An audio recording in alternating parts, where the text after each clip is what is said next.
So Christina, our first question asks, I'm in a tough spot. My best friend and I have been friends for years, but lately I feel like she's been subtly comparing me to her new boyfriend, and it's making me feel insecure and resentful. I don't want to lose her, but I also don't know how to address this issue without causing a rift. What advice can you offer? I think one of the best things you can do, especially if you've been best friends for years, is to kind of admit to that person that, hey, I'm feeling a little vulnerable in this moment, and this is kind of the reason why.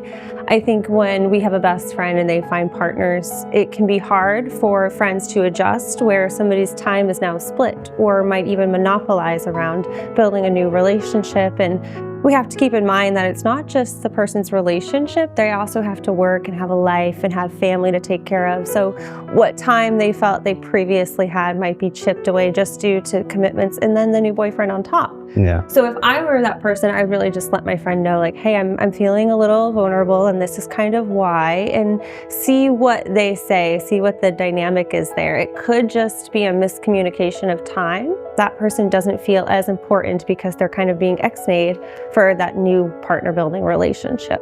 I think that's really well put. And the one thing I would ask about that would be, if this is like a friend that I've had for a very long time, I would almost feel like having a conversation like that would be pretty easy, I would hope anyway, in that situation. But let's say this is a new friend, how would you begin that conversation with them? Yeah, I think that's a great call out, especially if they're kind of a newer relationship. You can just kind of say, like, in my previous experiences, this kind of led me to these feelings and emotions, and it's good for me if I can kind of talk them out versus sit on them, because I think we know in any relationship, when we sit on the questions we have, we come to our own conclusions.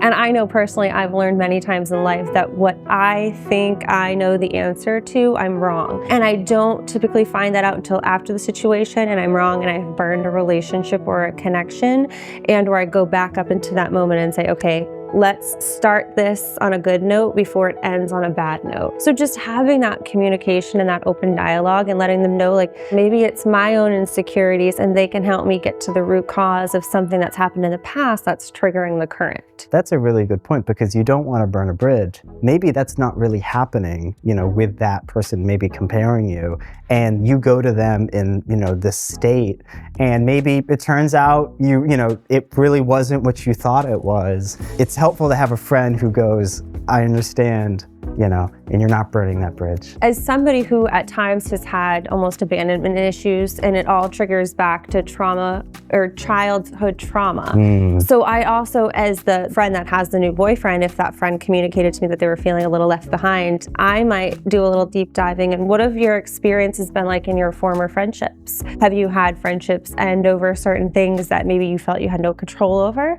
And that might help educate me on where that person is in their personal growth, because maybe they're just insecure about friendships in general. And I think all of us, we never want to lose things that are important to us, but sometimes we're our own worst enemy. So it could just be a reflection of somebody not being confident arising into the situation and then not knowing how to handle something that's really not a big deal, but to them it feels like they're being left behind. But in reality, it's just helping them cope with a new adjustment of time frame that you're allowed to give them. No, really well put. All right, we'll have more with Ask Christina Anything right after this break. Stay with us.